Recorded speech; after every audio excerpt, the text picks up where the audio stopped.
जितेंद्र, इस वक्त कुछ खास देख रहे हैं आप आसपास नोटिसेबल?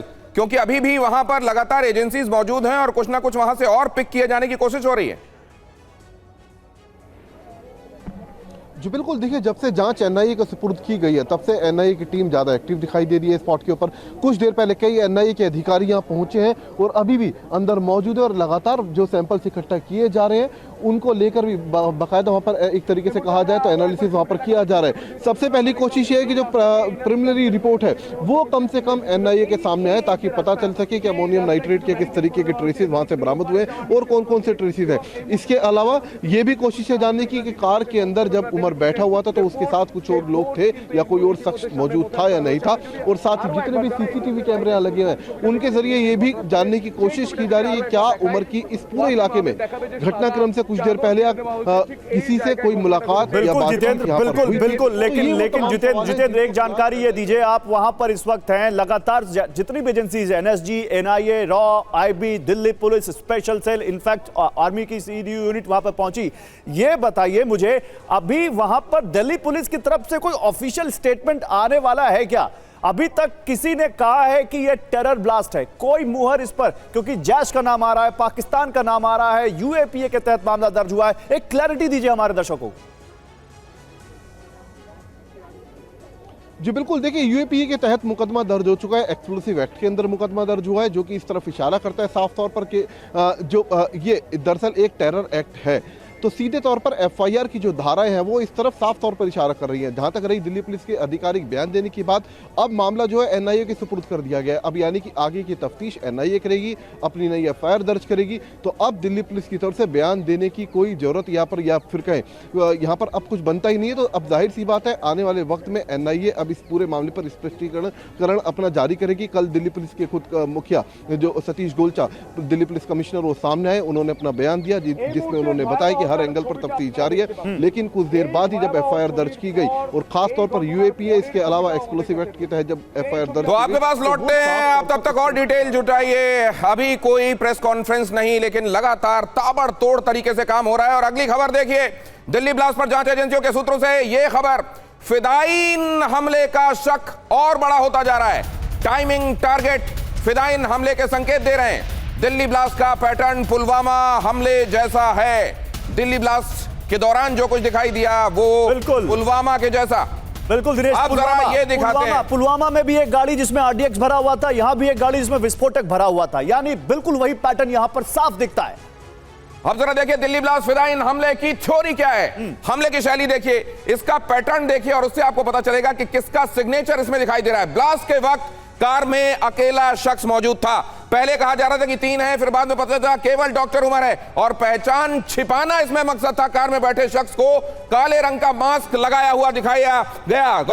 अधिकतम जनहानि और दहशत फैलाना इसका मकसद था, अधिकतम जनहानि और दहशत फैलाना। टाइमिंग और टारगेटिंग देखिए, टाइमिंग और टारगेटिंग बहुत अहम है। भीड़ भाड़ वाला इलाका और पीक आवर का चुनाव लगभग 7 बजे के आसपास, जब बिल्कुल खचाखच मार्केट भरे होते हैं। दिनेश, और यह बताता है जैश का यही पैटर्न है। जैश फिदायीन हमलों के लिए कुख्यात है और वैसा ही एक बार पैटर्न यहां पर देखने को मिला।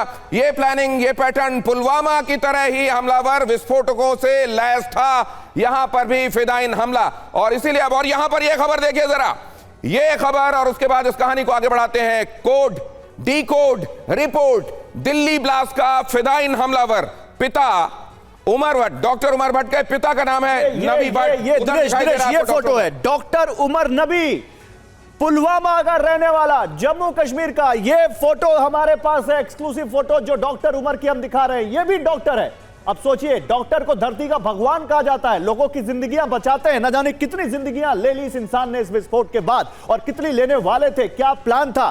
फिदायीन हमलावर है दिल्ली ब्लास्ट का पिता नबी भट्ट, रिटायर्ड सरकारी टीचर। और यहां देखिए जरा, जो तस्वीर दिखाई दे रही है उस कार में, उस कार से केवल वो लोग मेक आउट कर सकते हैं ये कौन है जिसने पहले डॉक्टर उमर को देखा है, और उन लोगों ने तस्दीक की है कि यह डॉक्टर उमर ही है, हालांकि उसने मास्क में अपना चेहरा ढक रखा है। अब जरा इसकी अगली स्लाइड पर आइए। दिल्ली ब्लास्ट का फिदायीन हमलावर, ये श्रीनगर मेडिकल कॉलेज से इसने पढ़ाई लिखाई की, यहां से एमबीबीएस की पढ़ाई की इसने, और बाद में रेजिडेंट डॉक्टर के तौर पर इसने काम भी किया, और फिर आ गया था ये अल फला यूनिवर्सिटी, जीएमसी अनंतनाग में सीनियर रेजिडेंट डॉक्टर भी था ये।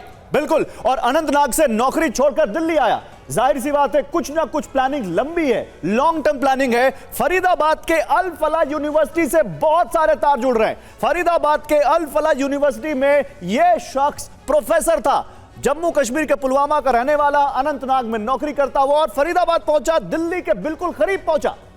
फरीदाबाद के अल फलाह यूनिवर्सिटी में ये प्रोफेसर था और वहां जो मेडिकल स्टूडेंट थे उनको पढ़ाने का काम कर रहा था। उन्होंने किसी ने नहीं सोचा होगा ये हमको पढ़ाने वाला व्यक्ति असल में डॉक्टर नहीं है, ये डॉक्टर के वेश में बेगुनाहों और आने वाले दिनों में खून बहाने वाला है। कर्नल अनुराग हमारे साथ जुड़े हुए हैं, उनके पास इस सवाल को लेकर चलता हूं। कर्नल अनुराग, ये क्योंकि आप खास तौर से एक्सप्लोजिव्स के मामले में आप एक्सपर्ट हैं, एक बात मैं ये समझना चाहता हूं, इस तरह की चीजों में डील करने वाले लोग, क्योंकि हमारे हाथ में अचानक कोई एक्सप्लोजिव आज पकड़ा दीजिए, हमारे हाव भाव हर चेहरे की रंगत से ये पता लगने लगेगा हम सामान्य नहीं है। क्या इससे डील करते करते करते दो तरह के चेहरे रखने में ये लोग एक्सपर्ट हो जाते हैं सर? बिल्कुल सही कह रहे हैं। जब हम एक्सप्लोजिव की बात करें तो उसको हैंडल करने के लिए आपको एक प्रॉपर ट्रेनिंग की जरूरत होती है।